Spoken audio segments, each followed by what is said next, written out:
Finally জেডএনসি বাংলাদেশে আসছে। সরকার change হলে চুক্তিগুলো বাতিল হয়ে যাবে ১০০% শিওর থাকেন। অন্তত অতীত তাই বলে। নির্বাচন ২ বছর পিছিয়ে গেলে দেশের জন্য ভালো। ইউনূস বিদেশ থেকে মেধাবী প্রবাসীদের হায়ার করে দেশে ফরেন ইনভেস্টমেন্ট বাড়ানোর উপরে জোর দিচ্ছে। চীনের সাথে সামরিক খাতে সম্পর্ক আরও পাকাপোক্ত হচ্ছে। ডিসেম্বরে নির্বাচন হলে এই কাজগুলো বন্ধ হয়ে যাবে। জিয়ান-10 বা জেডএনসি হলো একটি বহুমুখী যুদ্ধবিমান যা চীনের চেংদু এয়ারক্রাফট ইন্ডাস্ট্রি তৈরি করেছে। এর আরেকটি নাম হলো ভিগারুস ড্রাগন।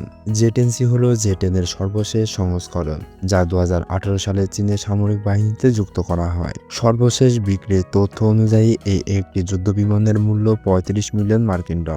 আকার, আয়তন আর নিয়োগের হিসাবে ১২টির বেশি চাহিদা হওয়ার সম্ভাবনা কম।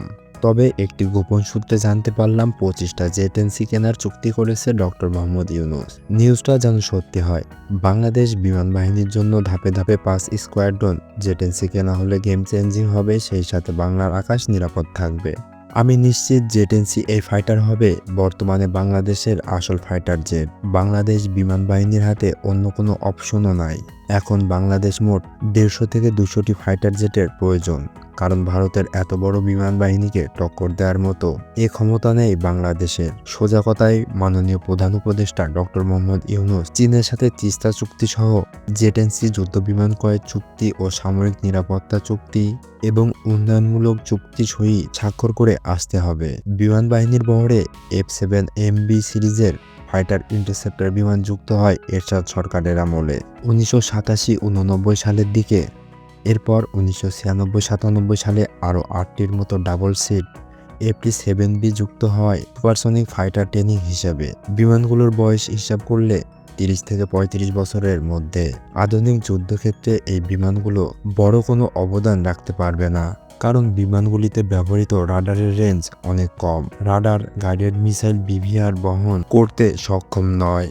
বর্তমান drone, stand off weapon, ground attack missile ও স্মার্ট বোমার যুগে রকেট প্যাড দিয়ে গ্রাউন্ড অ্যাটাক রোল অনেক ঝুঁকিপূর্ণ ও আউটডেটেড ট্যাকটিক্স। বিমান বাহিনীর আধুনিক ফাইটারের চাহিদা অনেক আগে থেকেই। বিভিআর ক্যাপাসিটি বলতে ৬টি মিগ-20 ব্যতীত আর কোনো বিমান নেই।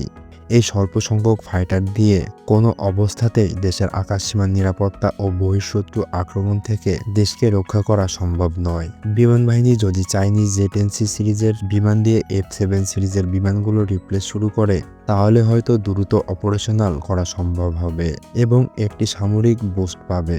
তবে দীর্ঘমেয়াদী পরিস্থিতিতে আরও আধুনিক ও ইউরোপীয় আমেরিকান প্রযুক্তির যুদ্ধবিমানের দিকে বিমান বাহিনীর মনোনিবেশ করা প্রয়োজন। এখন পর্যন্ত ২০১৬ ও ২০২০ সালে ২বার এই বিমান দুর্ঘটনার রেকর্ড রয়েছে। একটি মুখোমুখি সংঘর্ষ, আরেকবার পাখির সাথে ধাক্কা লেগে। ভিডিওটিতে কমেন্ট করে আপনার মূল্যবান মতামতটি জানান। সাবস্ক্রাইব করে আমাদেরকে উৎসাহিত করুন এরকম নতুন নতুন আরও ভিডিও বানাতে।